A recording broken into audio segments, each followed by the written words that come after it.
O IMC ser mais alto parece ser um complicador para a canelite. IMC é o índice de massa corporal. Sabe aquela continha que você faz do seu peso dividido pela altura ao quadrado e ali dá um resultado?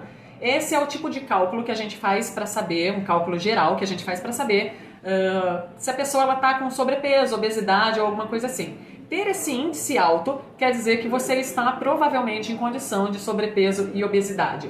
Vou falar provavelmente porque sobrepeso às vezes sai no IMC, mas a pessoa tem muita massa muscular. Quanto de massa muscular a pessoa tem que ter? Porque senão você vai começar a falar assim, eu sabia que eu era forte, né? Para o IMC dela dar super alto, dar um IMC de sobrepeso sem ela ter um alto percentual de gordura. Quando o cara é fisiculturista, tá bom? Quando você olha, você faz lá a avaliação, o cara tem 6, 10% de gordura corporal, pesa 100 quilos com 1,70 de altura, com 1,60 de altura, né? Então é aquele cara que é troncudo. Se ele fizer o teste peso dividido pela altura ao quadrado, vai dar sobrepeso, mas aí é muita massa muscular. E aí, por ele ter uma estrutura muscular melhor, talvez ele não sofra com a canelite nesse sentido de IMC mais alto. Agora, se você, assim como eu, é um cidadão normal, não tem, né, não é fisiculturista, né, só o chassi do grilo aí, né, a gente, por mais que deu, meu IMC deu maior, então provavelmente você já está numa situação de sobrepeso. Acontece que na corrida, cada passo que a gente dá, a nossa tíbia, que é aquele osso de dentro da canela ali que eu mostrei para vocês, ela vai absorver o choque e vai sofrer um remodelamento. Se você bater, né, no seu corpo, você vai perceber que o músculo ele dá uma balançadinha. Essa balançadinha, ou esse movimento quando a gente faz, não sei se dá pra ver aqui, ó, que, né, você mexe aí, você vê o músculo fazendo a contração, tudo isso vai causar um remodelamento no seu osso. Que quer dizer o quê? Que ele vai perder durante o exercício um pouquinho de massa óssea. E aí, a hora que você estiver se recuperando, a hora que você estiver descansando, ele vai recuperar essa massa óssea, ele vai inclusive produzir um pouquinho a mais do que você gastou, e isso tá certo, é o processo natural, é o processo normal do corpo humano, tá bom? Por isso que quando a gente fala que a pessoa está entrando numa situação de osteoporose, se for um grau baixo, ela tem que fazer algumas atividades que deem impacto, porque você vai ter uma perda de massa óssea e ali no seu repouso você vai conseguir recuperar essa massa óssea, vai ganhar um pouquinho a mais e vai ser legal. Mas na corrida, quando a gente está fazendo isso com estresse e sobrecarga maior, é como se a tíbia ela não conseguisse se recuperar a tempo.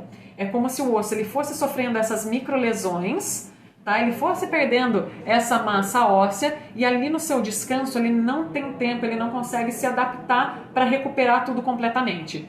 E aí ele vai passando por esse processo e vai inflamando, né? Isso vai acontecer quando o seu peso está muito acima do que a sua estrutura física aguenta. Então você vai ter um estresse maior.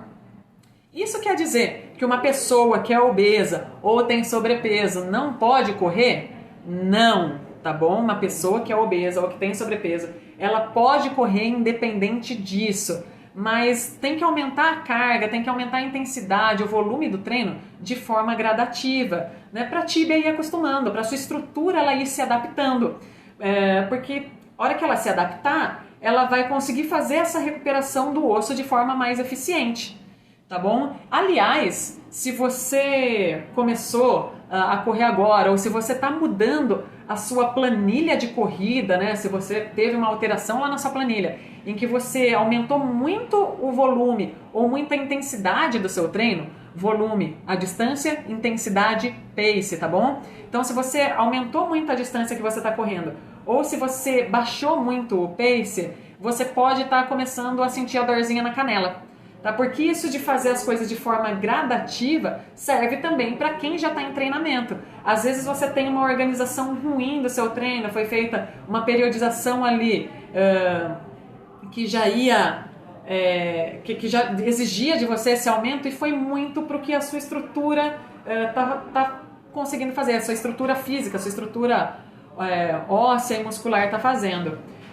Às vezes você está começando a correr, você tem um condicionamento cardio legal, seu pulmão dá conta e aí você quer ir mais e aí a sua estrutura física não estava preparada para isso. Por isso que a gente tem que fazer de forma gradativa. Sabe aquela balança de capacidade e demanda que eu sempre falo, né? Que o que seu corpo, né? A capacidade que seu corpo tem que atender a demanda que seu treino, que seu esporte está pedindo? é isso. Se o esporte está pedindo mais do que seu corpo tem para oferecer, ao longo prazo ele vai acabar sofrendo algum tipo de lesão.